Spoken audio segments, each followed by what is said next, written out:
మటన్‌తో దోసకాయ కలిపి ఎప్పుడైనా కూర చేశారా? అయితే ఈ వీడియోలో చెప్పిన విధంగా మటన్ దోసకాయ కూర చేసి చూడండి. ఈ కూర తినేటప్పుడు కొద్దిగా పుల్లదనంతో పాటు రుచి కూడా చాలా బాగుంటుంది. మరి ఈ మటన్ దోసకాయ కూర ఎలా చేయాలో నేను ఈ వీడియోలో చూపిస్తున్నాను.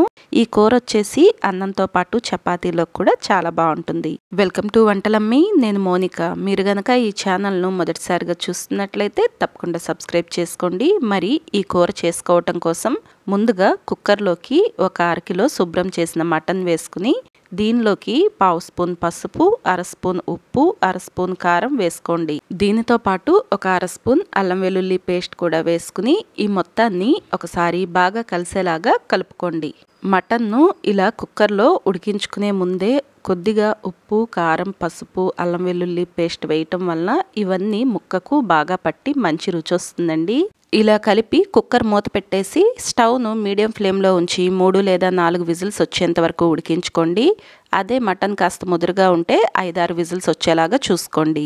తర్వాత స్టవ్ ఆన్ చేసుకుని ఒక గిన్నె పెట్టుకుని 4 స్పూన్లు నూనె వేయండి. నూనె కాస్త వేడెక్కిన తర్వాత 2 ఉల్లిపాయలు, 3 లేదా 4 పచ్చిమిరపకాయల సన్నటి తరుగును ఈ నూనెలోకి వేసి కలుపుతూ వేయించుకోండి. ఉల్లిపాయలు పచ్చివాసన పోయి కొద్దిగా రంగు మారితే సరిపోతుంది. మరీ ఎక్కువగా వేగాల్సిన అవసరం లేదు.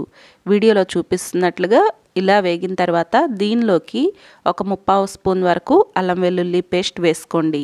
ఈ అల్లం వెల్లుల్లి పేస్ట్ కూడా మనకు పచ్చివాసన పోయేంత వరకు వేయించుకుంటే సరిపోతుంది. మనం మటన్ ఉడికించుకునేటప్పుడు కొద్దిగా అల్లం వెల్లుల్లి పేస్ట్ వేసాం కదా, దాన్ని చూసుకుని వేసుకోండి. అల్లం వెల్లుల్లి పేస్ట్ వేగిన తర్వాత దీనిలోకి టొమాటోను ముక్కలుగా చేసుకుని ఈ టొమాటో ముక్కలు కూడా వేసి ఈ మొత్తం కలిసేలాగా ఒకసారి కలుపుకుని మూత పెట్టేసి సన్నని మంట మీద 1 లేదా 2 నిమిషాల పాటు ఉడికించుకోండి. 1 నిమిషం తర్వాత మూత తీసి ఇలా మొత్తం కలిసేలాగా కలుపుకోండి. టొమాటోలు మనకు కాస్త మగ్గితే సరిపోతుంది. కూరలో ఇంకాస్త మగ్గిపోయి కలిసిపోతాయి. ఇలా మగ్గిన తర్వాత దీనిలోకి మనం ముందుగానే ఉడికించి పెట్టుకున్న మటన్ను వేసుకోండి. ఇలా వేసుకున్న తర్వాత ఈ మొత్తాన్ని ఒకసారి కలిసేలాగా కలిపేసుకోండి. ఇలా కలిపేసి మూత పెట్టి స్టవ్ను సన్నని మంటపైనే ఉంచి 1 నిమిషం పాటు మగ్గనివ్వండి. మటన్ను మనం ముందుగానే ఉడికించి పెట్టుకున్నాం కాబట్టి 1 నిమిషం పాటు మగ్గనిస్తే సరిపోతుందండి. తర్వాత దీనిలోకి రుచికి తగినంత ఉప్పు, కారం వేసుకోండి. నేను వచ్చేసి ఒక 3.5 స్పూన్ల వరకు కారం, 2 స్పూన్లు ఉప్పు వేస్తున్నాను. పసుపు మనం మటన్ ఉడికించేటప్పుడు వేసాం కాబట్టి ఇప్పుడు కూరలో నేను పసుపేమీ వేయట్లేదండి. ఇలా మొత్తం కలిసేలాగా కలిపేసుకోండి. ఒక అర నిమిషం పాటు మూత పెట్టి మగ్గనివ్వండి. ఇది మగ్గేలోపు ఒక దోసకాయను తీసుకోండి. వీడియోలో చూపిస్తున్నట్లుగా మీరు ఇంత దోసకాయ తీసుకుంటే సరిపోతుంది.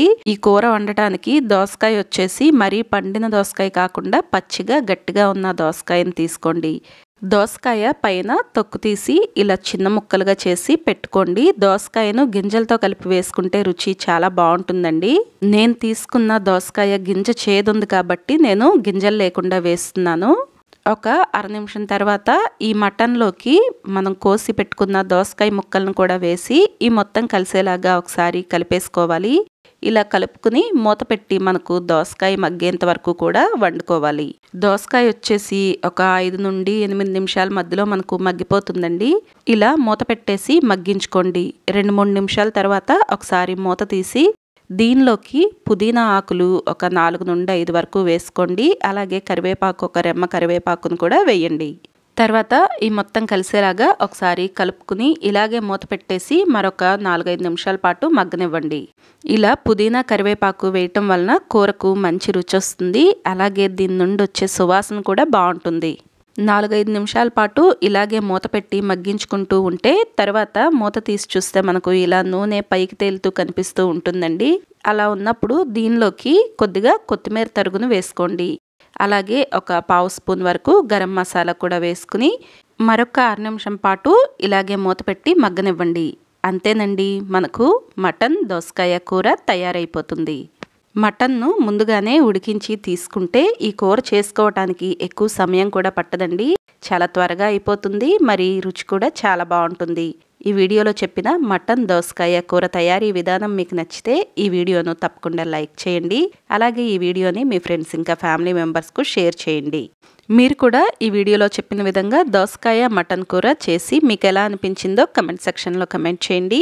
ఇలాంటి మరిన్ని రెసిపీస్ కోసం వంటలమ్మి ఛానల్ను సబ్స్క్రైబ్ చేసుకోండి. Thank you for watching.